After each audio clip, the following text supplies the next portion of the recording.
Tapi kalau menurut hemat saya, Jens Reven ini menggendong timnas Indonesia U20. Betul dia hanya mencetak 1 gol. Tapi dia total memberikan 4 umpan kunci. Jadi selain Donitri Pamungkas, dialah pemain yang paling banyak memberikan umpan kunci. Donitri memberikan 2 assist dan juga memberikan 2 umpan kunci. Tapi Jens Reven sebagai striker loh ya, itu kan tugasnya Donitri untuk memberikan umpan. Tapi Jens Reven sebagai striker justru juga coba untuk menjadi feeder. Dia coba juga untuk menyuplai bola, padahal kan tugas utama dia adalah untuk mencetak gol. Maka itu jika banyak yang menilai bahwa Jens Reven membuang-buang peluang, emangnya berapa banyak peluang yang dia dapat? Dia cuma mendapatkan 3 peluang. Jadi dia bukan striker yang egois, dia juga bisa menyuplai bola. Perhatian itu tertuju dengan banyak berita lah ya, tentang ada yang nyinyir, ada yang tidak suka dengan proses naturalisasi atau pemain-pemain diaspora kita yang banyak berdatangan, yang sudah mengangkat ya pamor tim nasional kita jauh lebih baik ya, secara peringkat dari 173, 174 sekarang bergeser ke 129.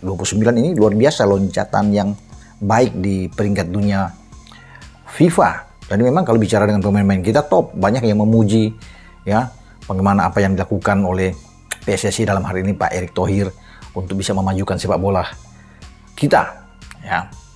Tapi ada saja ya orang-orang yang memang tidak suka, kemudian tiba-tiba muncul berbicara seakan-akan sok tahu semua tentang sepak bola ya. Pasti teman-teman sudah tahu ya sebelum-sebelumnya kan ya, bagaimana dengan Pak Peter Gontar, Rocky Gerung, itu semua bicara lah tentang sepak bola kita ketika kita sedang bagus-bagusnya dan ikut menyoroti soal naturalisasi lah.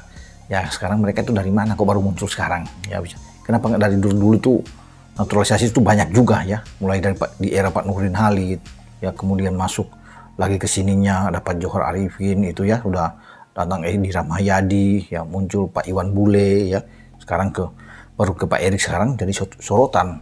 Karena Pak Erick itu baru 1 tahun lebih ya setelah Februari 2023 diangkat menjadi ketua umum PSSI, dan sekarang sudah cepat sekali loncatan itu. Kita sukses menyelenggarakan Piala Dunia U17 berlangsung dengan baik, dapat pujian dari FIFA, Gianni Infantino ya, sohibnya Pak Erick. Wah, orang ramai berbicara ya. Belakangan ini juga muncul segala macam bicara akamsi itu apa, anak kampung sendiri dan macam-macam lah, yang orang memang seakan-akan kok saya lihat ini mengganggu aja konsentrasi. Ada yang tidak suka. Sekarang ya kalau perjalanan memang harus fair aja, jujur. Ada yang tidak suka dengan STY, pasti. Ada yang tidak suka dengan kepengurusan PSSI saat ini, dengan Pak Erick juga sebagai ketua umum, pasti banyak yang juga tidak suka ya. Jadi sampai kapan kita akan maju kalau begini terus? Mestinya kan bersatu ya, kompak mendukung PSSI, mendukung tim nasional. Dan sekarang lagi bagus, bukan mencerca, bukan nyinyir yang ada ya, macam-macam yang muncul ya. Kita dukung aja dulu berproses ke depan ya, karena masyarakat ingin lihat tentunya tim kita yang sedang bagus ini untuk bisa berprestasi tinggi. Gue sih gak kaget ya ada penolakan semacam ini ya, karena kan ini sebuah perubahan yang sedang terjadi kan. Jadi kalau sebuah perubahan itu ya tentu tidak akan menyenangkan bagi beberapa pihak, itu biasa gitu. Tapi kan sekarang yang harus kita pahami, perubahan ini menuju ke arah yang lebih baik atau ke arah yang lebih jelek. Nah, kita kan sebagai manusia kita bisa berpikir ya kan, dan kita harus berpikir pakai akal yang sehat. Kita jangan ke hal-hal lain yang nggak terkait gitu, jangan ke hal-hal lain. Jadi kita hanya lihat timnas kita ada progres gak sih dengan begitu banyak pemain yang bermain di luar negeri ya, yang merupakan pemain keturunan yang sekarang mereka ingin membela timnas negara leluhurnya. Mereka kan punya darah Indonesia ya, mereka punya keturunan. Jadi ada progres gak sih? Nah, kalau kita melihat ada progres, ya apa yang harus kita ributkan? Ya, dan ini kan bukan sesuatu yang mengganggu persaingan. Justru ini adalah sesuatu yang menyehatkan persaingan di antara para pemain. Karena nggak ada jaminan juga bagi para pemain keturunan juga akan mendapatkan tempat. Ya, kayak apa bisa bersaing jaminannya? Iya. Maksud saya, apa jaminannya bahwa mereka juga akan mendapatkan tempat nggak ada. Sintayong juga mengatakan nggak ada jaminan mereka akan mendapatkan tempat. Mereka pun harus bersaing Dan memang dengan pemain kualitas yang pemain menentukan. kualitas dan kontribusi. Jangan cuma punya kualitas, kemudian main nggak bisa konsisten, dikasih chance terus 3-4 pertandingan, ya kemungkinan akan diambil alih oleh Iya sih. pemain lain, dan itu adalah hak dari Sintayong, dia yang lebih paham. Jadi maksud saya ini sebuah perubahan yang lagi menuju ke arah yang lebih baik. Ya, jadi kalau kita mau ribut-ribut sekarang, kalau menurut saya bukan waktunya sekarang untuk kita ribut-ribut di antara satu sama lainnya. Ini adalah waktunya kita semua mendukung. Nanti kita lihat ujung-ujungnya kemana. Jadi kalau menurut saya seperti yang saya Oke. sampaikan kemarin, bahwa kepemimpinan PSSI beserta Coach Sintayong itu mempunyai target.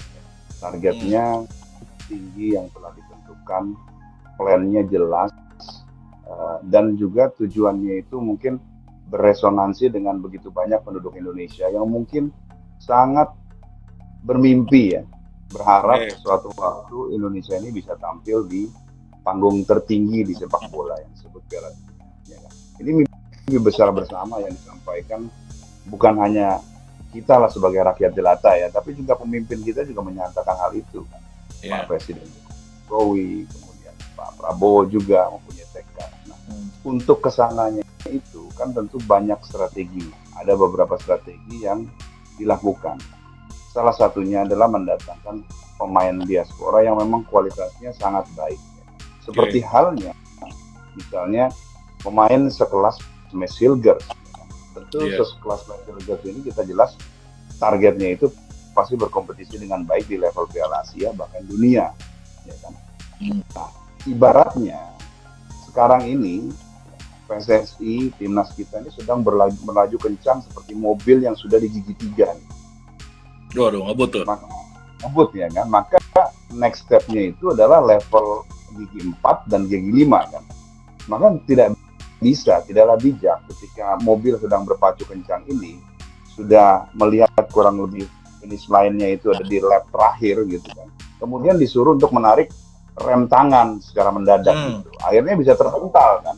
Akhirnya apa? Hasilnya itu tidak akan maksimal, yaitu mungkin tidak bisa finish di ranking yang kita inginkan ataupun di posisi yang kita inginkan. Sebelum lebih lanjut, jangan lupa tekan tombol jempolnya, sebagai tanda bahwa kalian cinta Timnas Indonesia.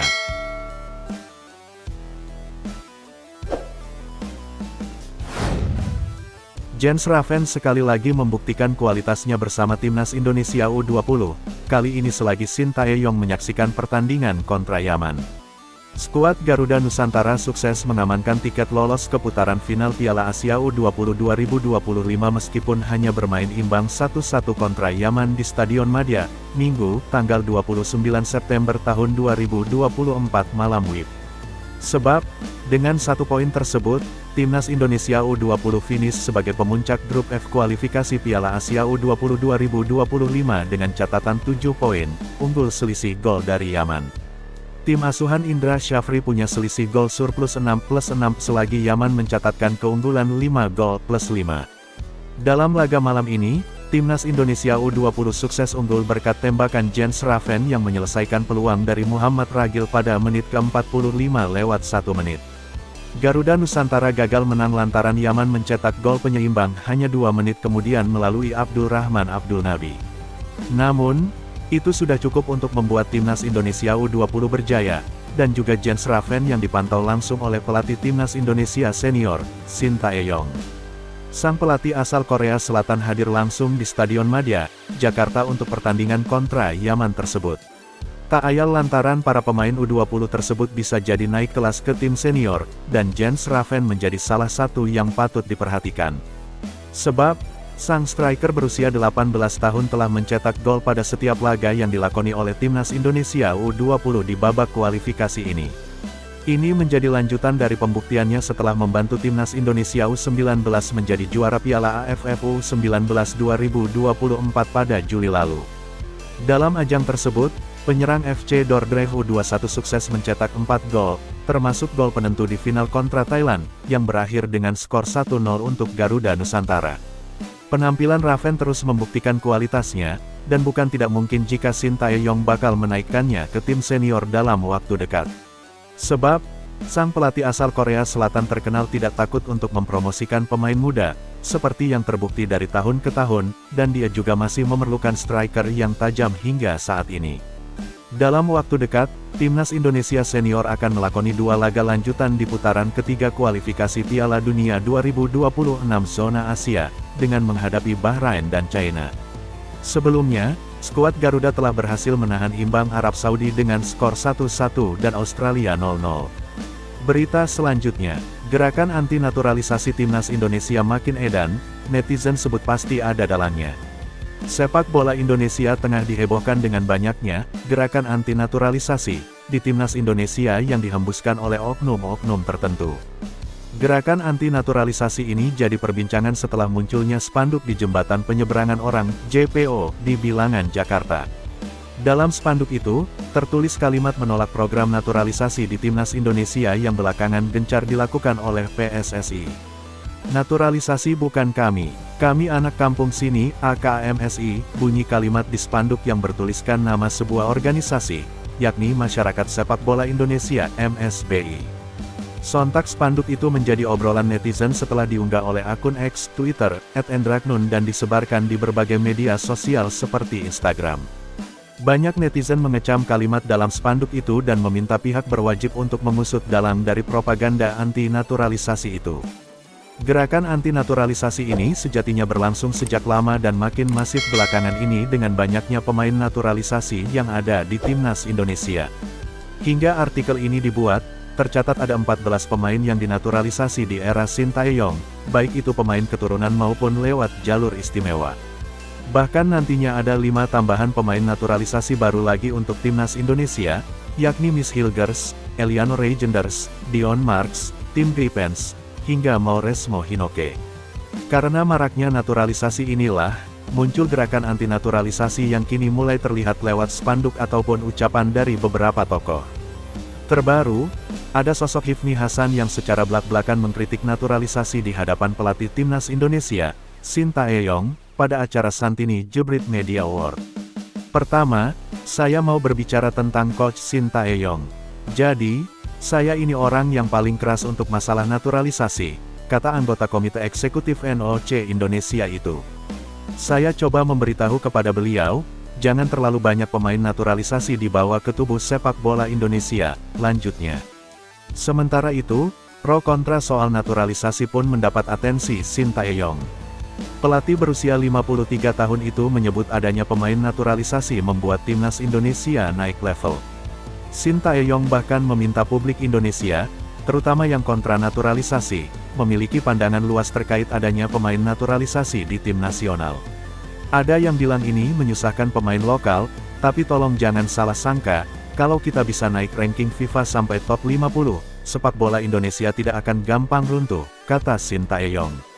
Tolong lihat dari sudut pandang yang lebih besar, jangan yang kecil, lanjutnya, dikutip dari akun @transfer.bola di Instagram.